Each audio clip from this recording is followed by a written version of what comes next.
Welcome to the Crime Redefined podcast, produced by Zero Cliff Media. Coming to you from the US Bank Tower, high above downtown Los Angeles. In our podcast, we drill deep into forensics and criminal investigation from the viewpoint of the defense, as well as explore the intersection of the media and the justice system.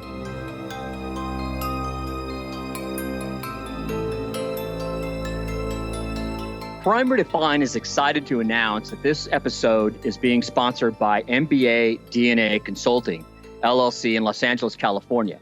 Founder Mehul Anjaria strives to bridge science and law by providing forensic DNA consultation to attorneys and inmates. Check out mbadnaconsulting.com for more information and follow on Twitter at MBA Consult. On this episode of Crime Redefined, we are taking a disturbing look at forensic fraud, or the misuse of forensic science in serious criminal cases. The cases we've chosen to look at are definitely very troublesome and a little bit depressing, but I think that they're useful to dissect the issues that lead to the misapplication of forensic science. Some of these instances we're going to talk about are just outright nefarious. Others, I think, point just to lack of not applying fundamentals and maybe even perhaps not realizing the magnitude of one's work as a forensic scientist in such serious matters. In fact, if I were training a new analyst right now, I think I would make reading these cases mandatory training. Well, let's dig in and get right to our first case, or in this case, cases, the Massachusetts drug lab scandals. Yeah, so this one takes a little bit of introduction, but we'll start with the case of Annie Dukin. She was a drug lab analyst. She started in 2004 in the Massachusetts Department of Health Laboratory in Boston. And she was a real go-getter, so it would seem. She was on fire. They called her the superwoman of the lab. And that's because of her output. So in her first year there, she was cranking out 700 drug analysis cases in a month. And that was twice as much as the person in second place was. In fact, in 2009, there was a court ruling called Melendez-Diaz, which basically said drug analysts need to show up in court more often because the defendant has a right to cross-examine them. So what that meant is that analysts were spending more time in court, less in the lab. Even though that was the case, she was still doing 3 times as many cases as other people in the laboratory. So was she that good, or what was going on? And so at one point, a coworker became suspicious. He or she realized that, well, she's not in the lab all that often anymore. And he actually started counting her microscope slides as an indication as to how much work she was putting out. And that analyst found out that it just didn't add up, that she couldn't substantiate the work that she was doing. Now, this all came to a head in about 2011. So that's 7 years after she started. So apparently Annie Dukin took 90 samples out of an evidence locker, and she forged her coworker's initials when she went to check them back in. And so she was taken off of casework, basically given kind of admin duty, and this started a big criminal investigation. And initially, of course, they wanted to it looked like, well, she might have done a few bad things, but it wasn't that big of a deal. But as it turned out, what she was doing is she was dry labbing, which means that she was not even analyzing all of these drugs. She was just cranking out a report saying it's meth, it's coke, just by looking at it visually. And in fact, if tests would come back negative, she would go ahead and spike those samples with real drugs. So she was just pretty much making this crap up. On top of that, she was testifying that she had a master's degree when she didn't have one. So the way this shook out is that she ended up pleading guilty to 27 counts of misleading investigators, tampering with evidence, and filing false reports. She ended up doing almost 3 years in prison.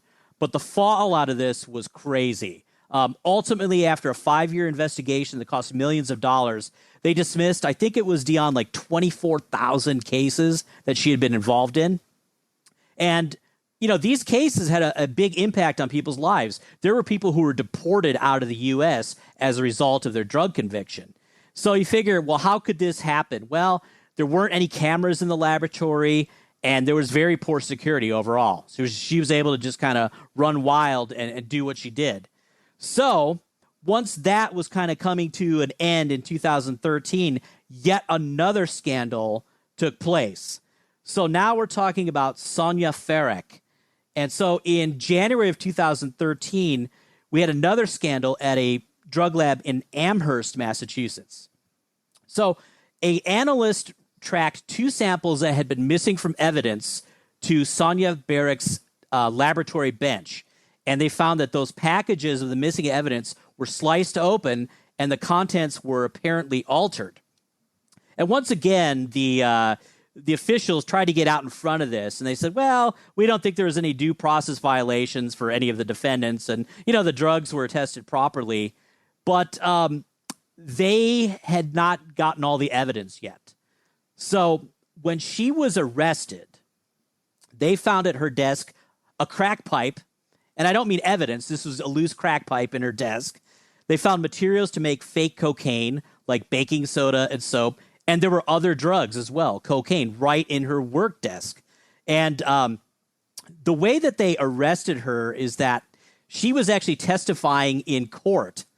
And on a lunch break, she went out to her car to smoke crack. And mind you, she was going to testify in the afternoon.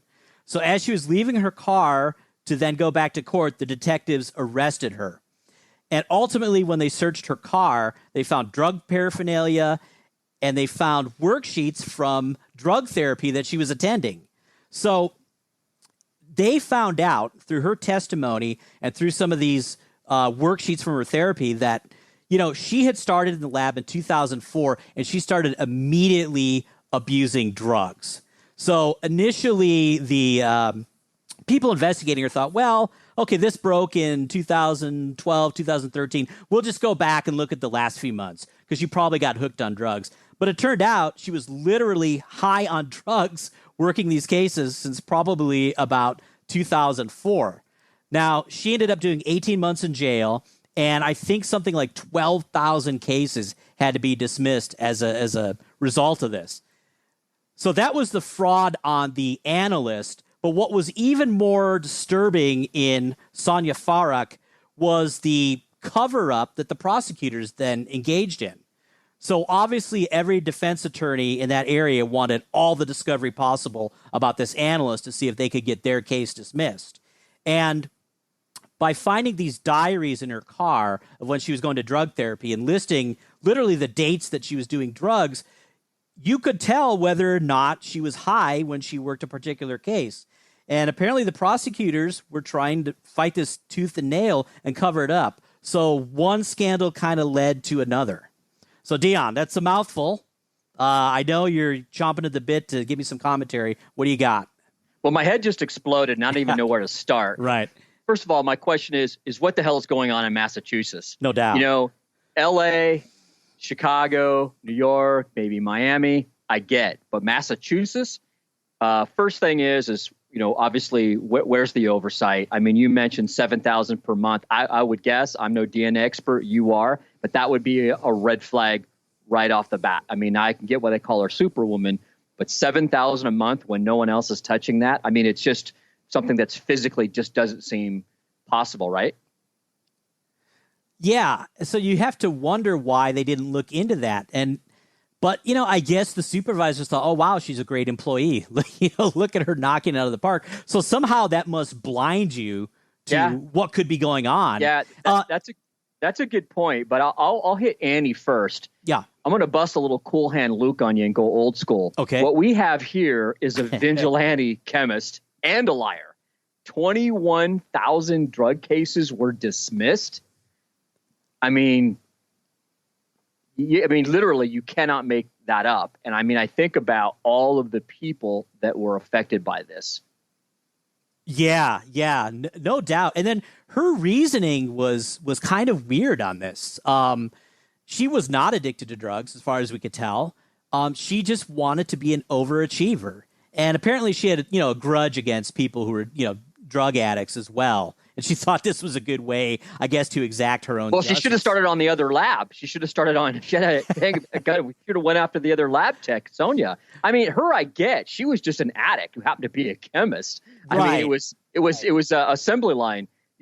Test, use, test, use, rinse, repeat. I mean, she was literally, as they were coming through, taking a hit, moving it through, and going on. It's a little bit, I kind of understand that because she's just was more of an addict. But what I don't get is the Massachusetts AG. Yeah. And basically their little take was nothing to see here, move on. This isn't going to affect too many cases. I don't understand why the knee jerk for this is to protect and, just take your medicine and just get it straightened out and go forward. But to sit there and go, hey, there's nothing to see here. It's only going to be a handful of cases. That's almost criminal in itself. I think it was almost disbelief because right after Dukin was sort of coming to an end, this exploded. And I think that they were just like, we can't have this again. We can't believe we're going through it. That's no excuse whatsoever. But it's almost like they were overwhelmed with this. But then what they forget about is you now make it worse because now there's wrongdoing. But by blocking the defense from figuring out how bad it is, you're just making this way, way worse. I mean, once you've been exposed that much, why not just let it all hang out? Yeah, that was going to be my comment. You rip the Band-Aid off. On the first round, they probably thought they were at the bottom of the barrel, and the second one hits. Just come clean, full transparency. Bring maybe an outside team in, do a full scrub, and just take your medicine. Otherwise, the cover-up can create even more of a false sense of justice. I mean, everybody is going to be questioning the election, so to speak. Wow, was I part of this? So it's better just to come clean and just take your medicine and move on. Yeah. So, with Farrick, kind of the way this started was, I guess, in a drug lab, you have to have standards of each drug, which means I go buy it from a company. I know it's methamphetamine. So I can use that to test all my instruments and all of that kind of stuff. I have a ground truth that this substance is meth. So apparently Farrick, she started kind of nipping from the meth standard every day. And over the course of 4 years, she emptied that out. 4 years. Now, I worked in drug labs. That's where I started. And I should note that this is relatively simple chemical analysis. So, yeah, you do multiple cases in a day. 700 a month, I don't know. That's a bit much. But it's not like a DNA case. You are doing multiple in a day. It's not all that difficult. Like I say, that's where you start out because the stakes are a little bit lower, unless you botch 21,000 cases, of course. But then Farrick, so back to the standards, as I recall working lab, every time we used a standard, we had to log exactly how much we used. Why? Because it's a controlled substance and you have to account for it. Right. So over 4 years, she guzzled this liquid meth and, there was no accounting for it at all. So had that standard been tracked, that would have been one way they could have caught her. And then and I don't know if I mentioned this, but so from there, she actually started taking drugs out of the evidence as well. And sometimes replacing it. So yeah, that's kind of why I said I understand, the Annie's got probably more of maybe a little bit of mental illness in there, but Sonia was just, Farrick was just she was just an addict. And then obviously you got to feed the addiction. And so you start, breaking into the evidence locker to take stuff out and kind of go from there. But how long do you think that's going to have an impact on the justice system in Massachusetts? Decades, right? Yeah, I have a feeling, I don't know for a fact, but these labs must not have been accredited, obviously, based on some of these standards. So I believe the Massachusetts State Police got involved and took over at least one of these laboratories. But defense attorneys probably have material for years. They can always refer back to this and, demand proof that how do I know it's not better or how do I know this won't happen again? Yeah, that's a tough one, especially if you're on the other end of that, where it was you're on the defense and you're doing everything you can to put a case forward, and you got the lab techs working against you as well. Yeah, no doubt. All right, you want to move on to Sean? Yeah, I think we better to beat that one to death. Let's go to Sean Parcells and his questionable autopsy practices. And again, for our listeners, this is another one that you just can't make it up. Yeah, I'm not quite sure what to call Sean Parcells, but let's go back to 2014. We had the Michael Brown. He was shot by the police. This was the Ferguson, Missouri touched off a lot of discussion, shall we say. And you might have seen in the media, there was discussion of Michael Baden doing the autopsy, famed Michael Baden, right, doing the autopsy of Michael Brown. And apparently this character, Sean Parcells, would appear with him on camera and I guess talk about the findings. And he was positioning himself as a media expert in pathology. And there had been some buzz about questioning his qualifications even back then. So once he started getting more scrutiny on him, some of the things that came up were that, he had a bachelor's degree. At one point, he was accepted into medical school, but he never went. Medical school in the Caribbean. He definitely was not a doctor. He was very vague about whether or not he had a master's degree from a chiropractic college. When he was interviewed, he kind of didn't give a straight answer on that. He would hold himself out as a professor. And in fact, after people started poking into his business, I guess after 2014, he started using his middle name. So he was known as Professor Lynn versus Professor Parcells. But when they started talking to schools that he said he was a professor at, they said, no way. One of them was Washburn University. They said, well, he came in one time and he gave a talk to some nursing students, but that's about it. He's certainly not an adjunct professor.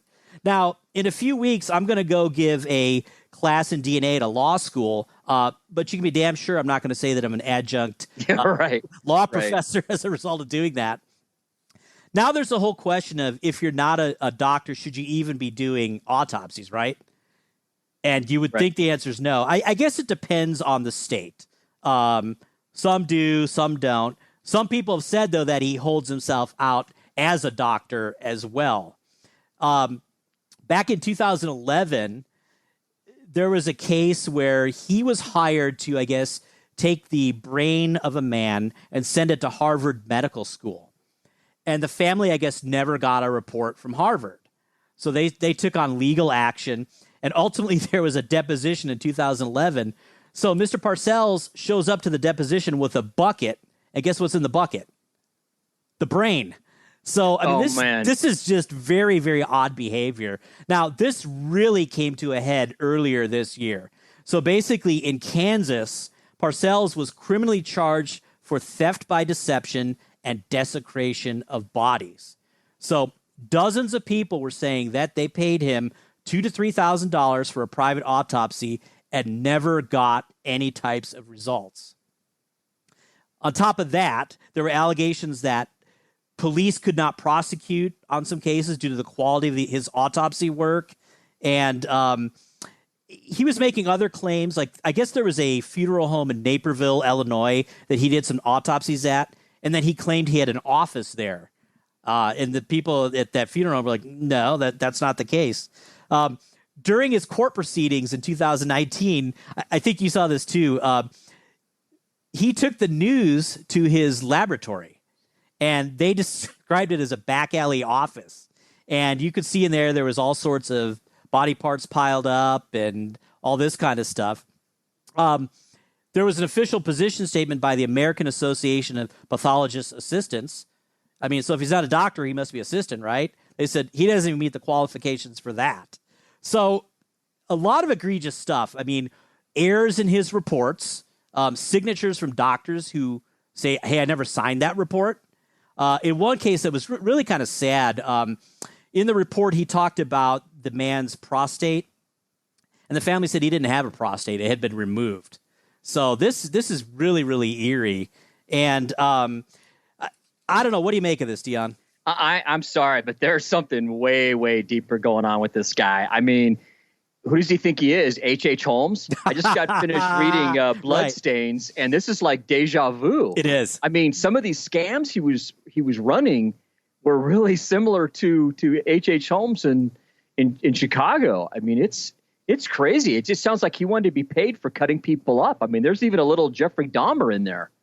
Yeah, there's a couple of issues here. I mean, okay, a couple. A couple. By the way, I got to add this. So I also read that he's got other businesses besides the autopsy business, and apparently, shocking. Yeah. So I guess several years ago he'd advertised that he was a Christian minister and he was offering premarital counseling and weddings and funerals.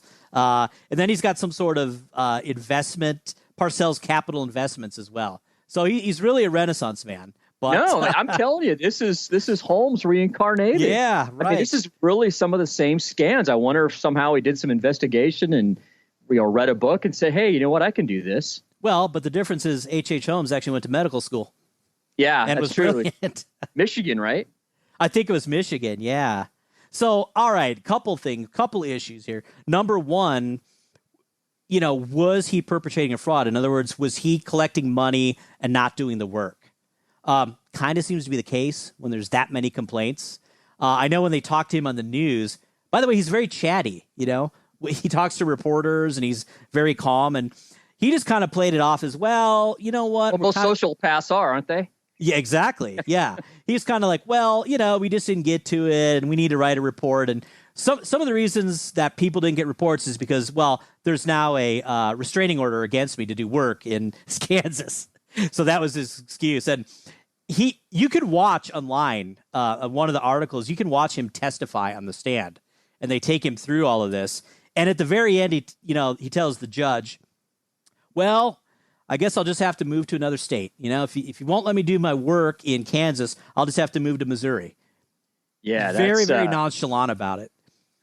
All right, before we move on, where is this guy today? Well, I think he was in court earlier this year, and they were going to, he's got criminal charges, for theft and desecration. So that's going through the system still, I'm sure. So I guess the other issue here is there's the fraud, but then it's like, does he actually have the qualifications? Well, we know he doesn't have the qualifications, but is his work actually sound? That's the other part of this. Right. He says he has on-the-job experience with this, but not formal training. So then you wonder, all the autopsies he did, are they legit? Well, we have that one where the family's saying, well, my dad didn't have a prostate. So, well, if that becomes the bar, we're in trouble. Across the board in society, if that's the bar. Yeah, so Dion, this one's still shaking out. But last we heard, he was going to set up shop in another state and just, I guess, keep making money while he can. So listeners, beware. Keep an eye out for this guy, and just run away if you come across him. All right, let's hit an oldie but a goodie. The case of the Oklahoma City Police Department, Joyce Gilchrist. Yeah, all right. So what's the scoop on her? Oh boy. Okay, this will take a while as well. I'll try to distill it down the best I can. She was a criminalist with the Oklahoma City Police Department. She started in 1980, and she was a criminalist for 21 years. During that time, she was involved in about 3,000 cases. She was given the nickname Black Magic because she was so good at helping prosecutors get convictions. In one trial, the defense attorney said, she seemed to be able to do things with evidence that nobody else was able to. So thus, Black Magic. And some of the other rap on her is that she would treat discovery requests from the defense with contempt, and she would keep evidence from the defense. So let me go into a couple of case examples. And there's a great paper by Paul Gianelli called Scientific Fraud. He's out of Case Western Reserve University. He did a very good job of summarizing these cases. So I'm going to kind of go through some of his summary here. So we have the case of Curtis McCarty. And originally, there was some hair evidence in this rape murder. And Mr. McCarty was excluded based on microscopic exam of hair. At some point, another suspect identified McCarty as the perpetrator, and Joyce Gilchrist reviewed some more hairs, and all of a sudden she found a match between McCarty and the crime scene. Now, this is where it gets really interesting. So, 2 months before trial, the defense said, you know what, I'd like to see discovery, meaning I want to see all your notes, protocols, all that kind of stuff, and we want the samples so we can do independent testing. All right, this is 2 months before the trial. On the very first day of trial, the defense got the samples to test. So there was obviously some deliberate stonewalling.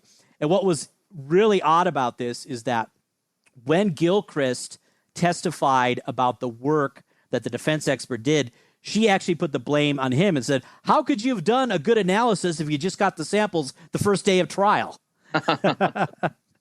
So basically, the defense expert testified that, Gilchrist didn't find any pubic hairs on the victim that matched McCarty.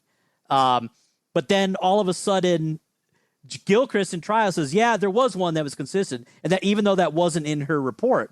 And she went on to say, I guess that because his hair was on her, that he must have been at that scene, which obviously nobody can say, just because you find a hair there, it could have got there any number of ways. So in this case, McCarty was retried and convicted, but then he was ultimately released from death row because when they went to do DNA testing, they found all the evidence had been destroyed. So yeah, this is just like another one that's absolutely just maddening. I mean, I always put myself in the people, the underdog or the short end of the stick.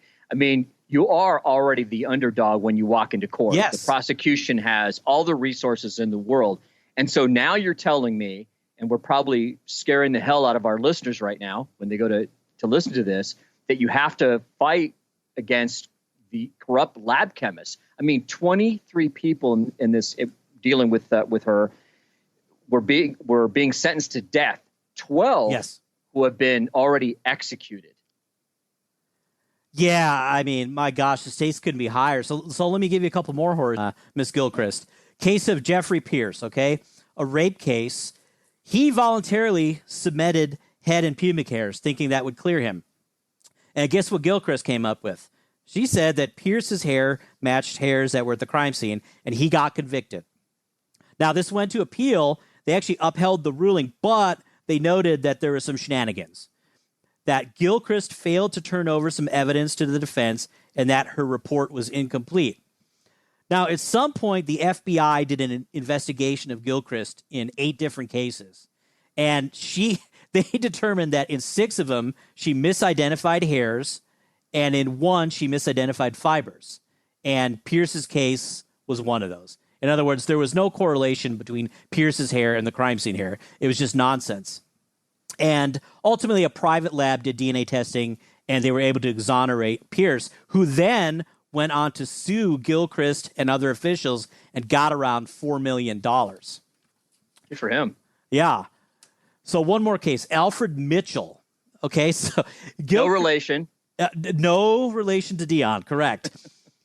Gilchrist testified that there was sperm present on anal and vaginal swabs from the victim. The problem is she already had an FBI report that said there was no sperm. And she also knew that sperm on the victim's panties actually matched her boyfriend, who was not a suspect. Now, what's even crazier is that FBI report was never turned over to the defense, so they had no idea. And once again, the prosecutor is implicated in this as well, because they were trying to obscure that FBI report that clearly flew in the face of what Gilchrist was testifying to. Yeah, this is just win, baby, at any cost. You know what? Let's just get the prosecution's not going to question it because it gives them what they need to win the case, and they build their resume. So that's it. So some of the other findings overall in Gilchrist's work was that there were a lot of cases where there was missing evidence. So, hey, we're the defense. We want to do post-conviction DNA testing. Tough crap. It's gone. Contamination issues due to evidence being stacked all over her desk.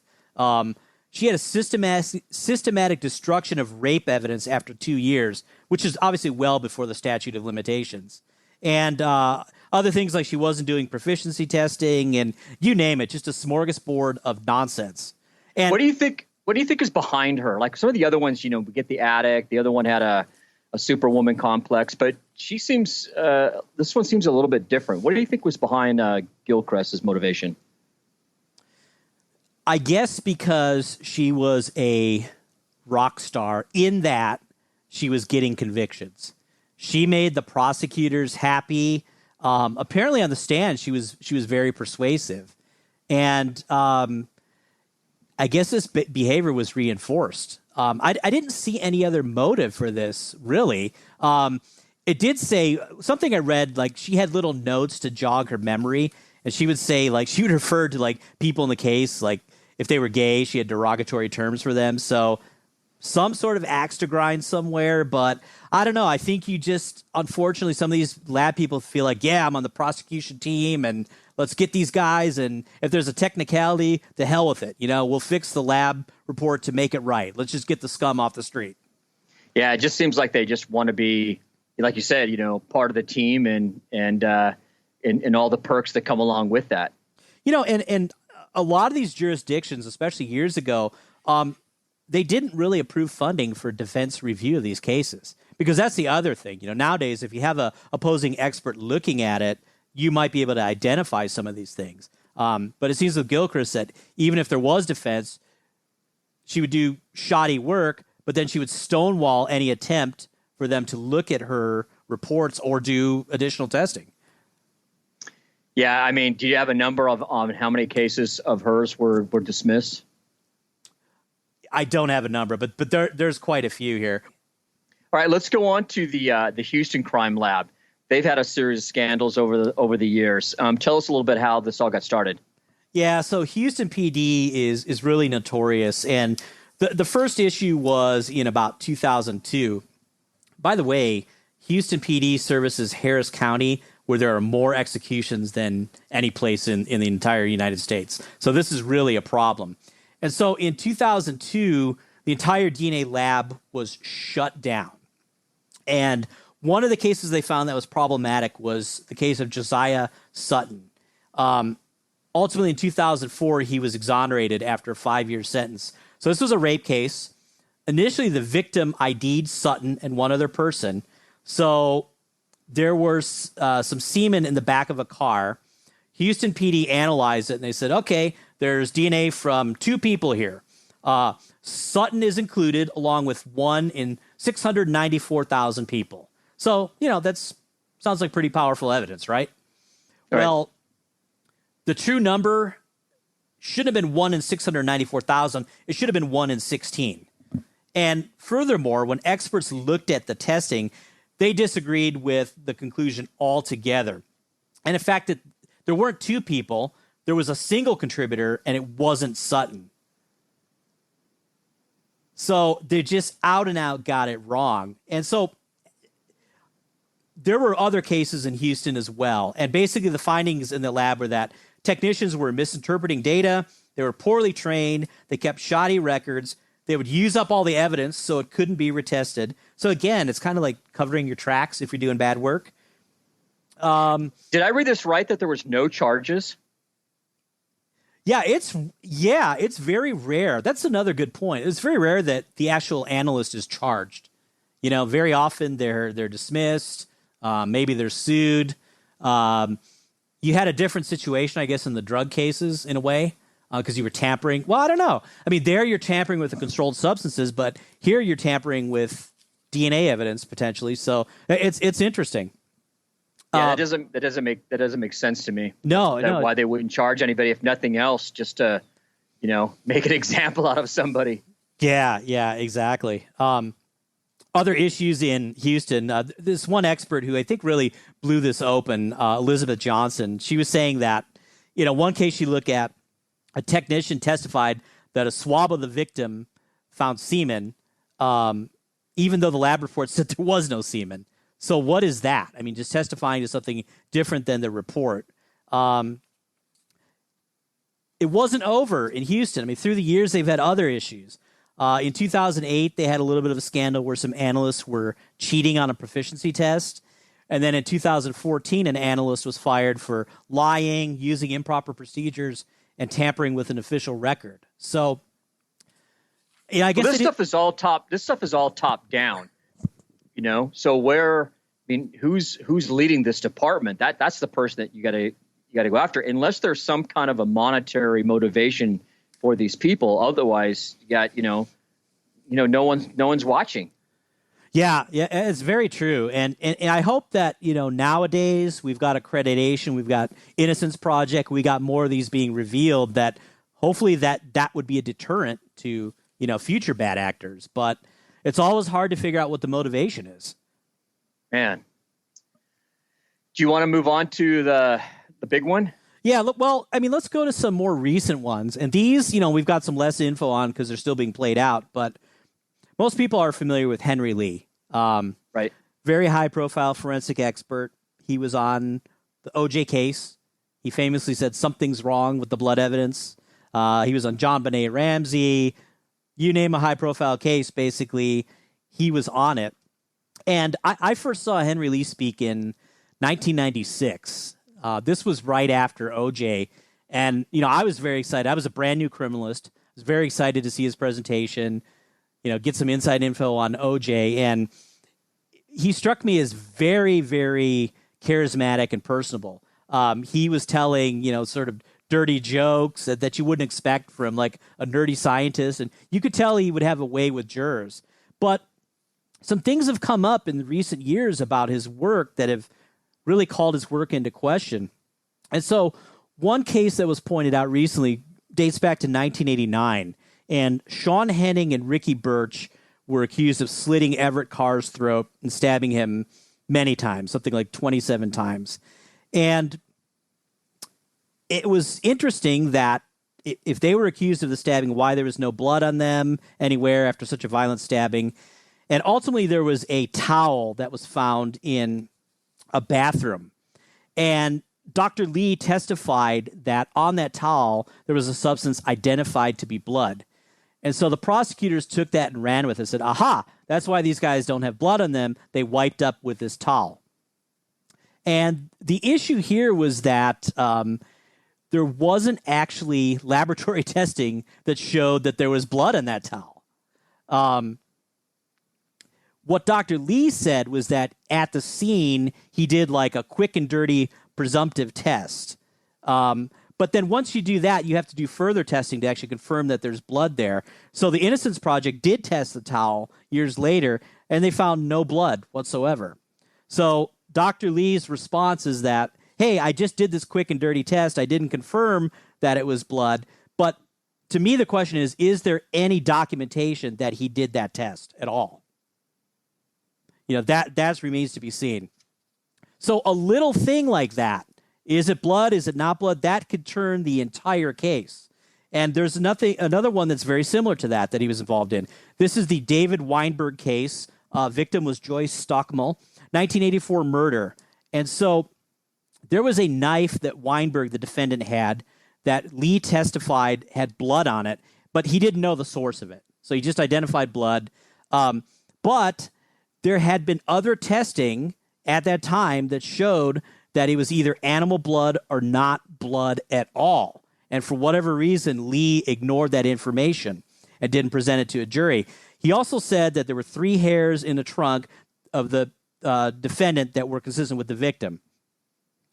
Ultimately, those were tested, and it was found that 2 of the 3 could not, and one of them was inconclusive. So the first part sounds like just wrong, misleading testimony, right? You knew that there were other test results that said that this is not even confirmed to be human blood. The other one with the hair evidence, that becomes more interesting because we know that the science of using a microscope to identify hairs is flawed.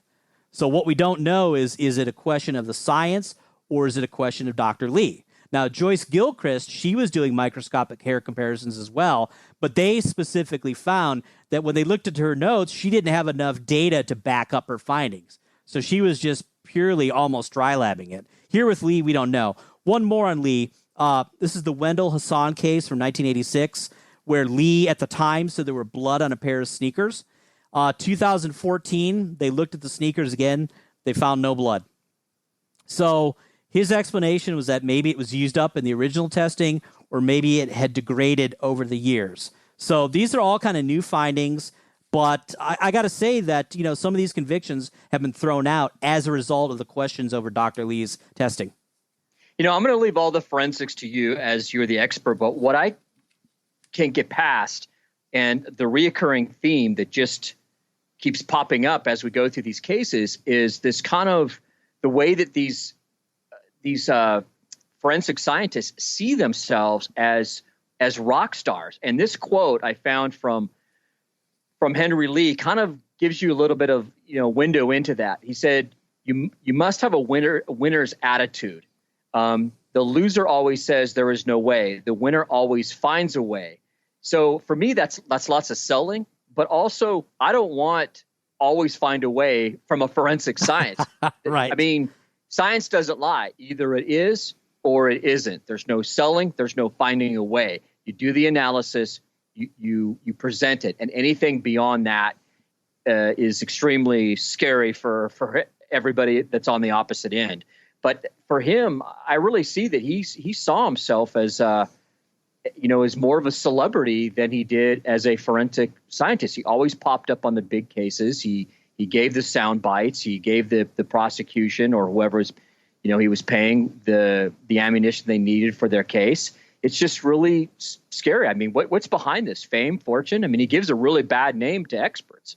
Well, what's worse than him thinking he's a rock star is the jurors and the judge thinking he's a rock star. That's a good point. So they're going to just give deference to whatever he says. Now, in a way, that's already true with law enforcement crime lab analysts. Joe Blow jurors be like, oh, this guy works for the sheriff's department, has a lot of credentials. Yeah, I'm going to believe what they say. And maybe I'm going to tend to, if the defense pays another guy to come in, maybe I'm going to look at them a little bit crooked. But now bring in a celebrity type guy, even if he makes a little mistake or a misstatement, that's just going to get blown over. Like, well, Dr. Lee knows what he's talking about. Well, exactly. So, I mean, I remember when he was on the OJ case, and it was like gospel. I mean, It's like, I remember a week's worth of coverage. Oh, wow.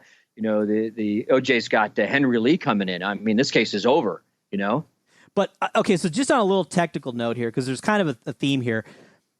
Let's say I'm at a crime scene and I see something that looks like a blood stain. I want to make sure before I take that to the lab that it's not ketchup, taco sauce, something like that.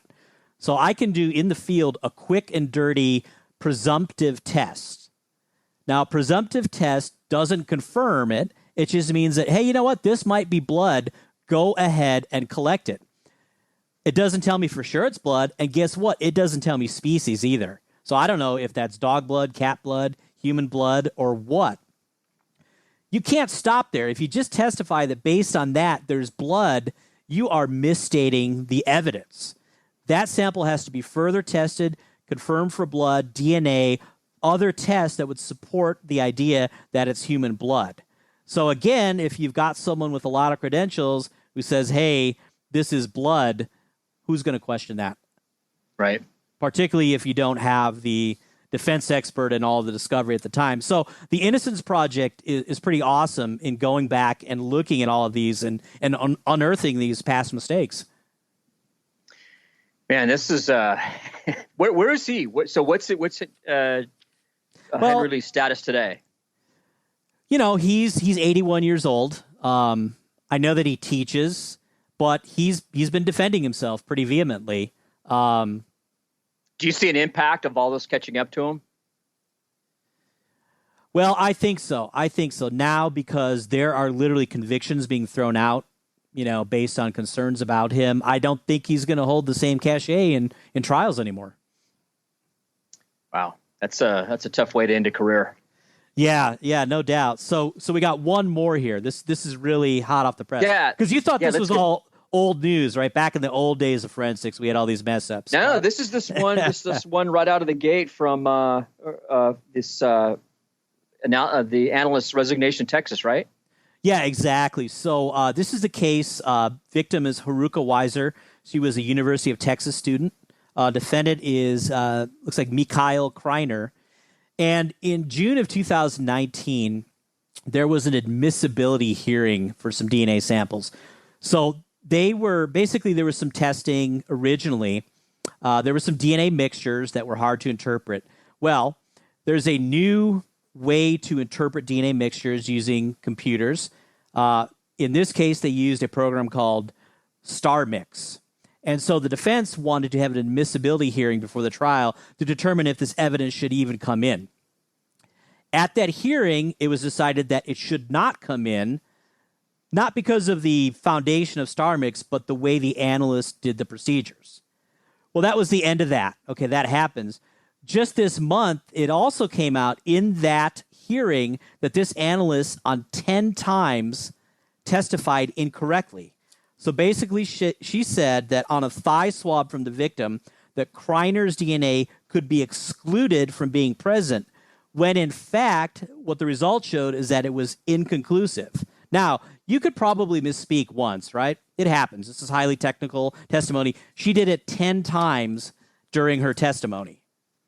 So, and what was her take on that? Well, so apparently for whatever reason, this boggles my mind, she didn't have her actual report in front of her. She had some of her lab notes. And on the lab notes, it said excluded. Now, I don't understand this for the life of me, why you wouldn't have your report. That's just, it really boggles the mind. And so there's a long report you can read online. It's the final report on self-disclosure by the Texas Department of Public Safety regarding the testimony of Jody Kaler. And so basically, here's their conclusion. I'll just read it. Ms. Kaler provided inaccurate testimony as to the results and conclusions of the DNA analysis in Kreiner. The erroneous testimony impacted the criminal case by substantially affecting the integrity of the results and conclusions presented. So what's her... We talked about, well, the lab notes, but basically, I think her response is, I misspoke. 10 times? 10 times. Yeah. So I'm going to go back to a comment I made initially. Fundamentals. Prepare for your testimony. Make sure you have all your records in front of you and know them and don't guess. Now, you can always in court, you try not to just read your report verbatim. You try to testify from memory, especially on general concepts. But if you need to look at some kind of detail, this is what you do. May I refer to my notes? And then the judge will say yes, if that will assist you in refreshing your memory. You know, I hate to keep harping back to this, but once again, it was amazing how all of her colleagues, in this particular case, they stick up. You know, they were like, they're always the most professional person ever. You know, like I was reading when I was researching for this particular story, it was just, oh, she's the best, and it's amazing. Yeah, and also it's your response too. If you F up like that, you don't make excuses and shift the blame. You say, you know what, I don't know what I did. I just flat out said it wrong. You know, and just accept the responsibility. Yeah, and like I said, at the same time, the colleagues shouldn't go. I mean, they know that she made a mistake, right? Oh yeah, this one's plain as day. I mean, yeah, it's not a wobbler. It's scary stuff. I mean, it's really scary stuff. It is. So I know we kind of gave our feedback as we went, but do you have any sort of closing thoughts on this? No, I mean, yes, we did cover everything, but I think what's really important is obviously get a good defense attorney. And ask questions of everything. It's just nothing is black and white. I mean, you can see where mistakes can be made, and just don't give up the fight. Yeah, absolutely. And on top of the defense attorney, you've got to get experts in there, because even if they turn over a bunch of documents to an attorney, they don't know what they're looking at. And as we found, I think in a lot of these cases, the devil is really in the details. You know. Hey, wait a minute. Who actually checked out that evidence? What actually was? What is the data to support that conclusion? You know, it is. Admittedly, this is very complicated and precise work, so it has to be vetted like crazy because people's lives are at stake. And I just got to give hats off to groups like the Innocence Project, because they have the resources. They have a bunch of students who can look this over and pore over it. And, that's how they exposed the Henry Lee stuff that probably would have never come up. Yep. I mean, it is really good that there's organizations out there, because not everybody's got $1 million in their back pocket for their defense fund. Yeah. So how can we prevent this from happening? Standards, all this and that, training, ethics. But I think bringing these things to light and studying what went wrong, because it's usually not just what went wrong with the analyst. It's like, what's wrong with the lab? What's wrong with the supervision? What's wrong with the attorneys who handle this? Like, what's wrong with the response to this crisis as well? Because let's face it, this is a human endeavor. There will be mistakes in forensic science. And absolutely. And there will be fraud as well. So there has to be ways to detect it. And just going off on a little bit of a tangent here, how do you define fraud? Obviously, if you're not even analyzing the drugs and just writing a report, that's clear fraud.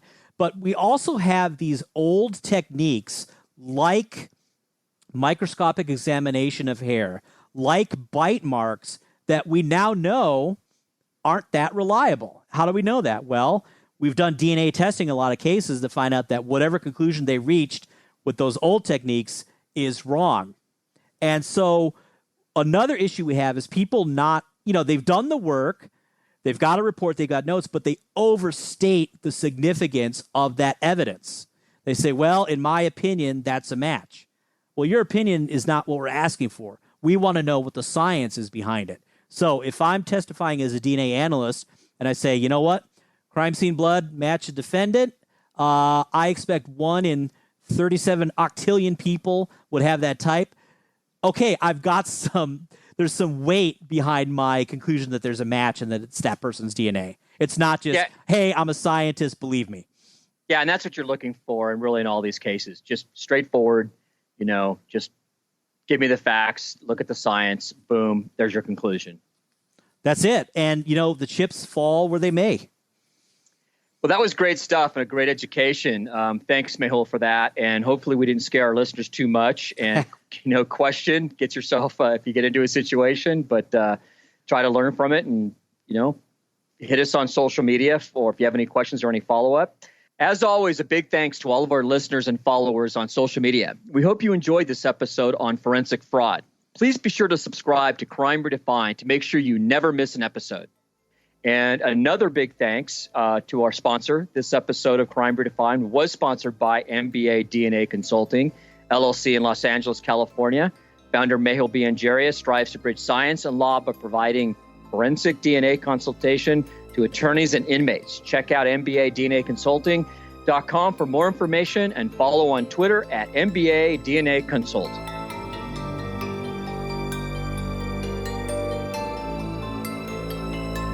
Thank you for listening to the Crime Redefined podcast. Like us on Facebook and follow us on Twitter at Crime Redefined. Please send us your comments and questions and join us for the next episode.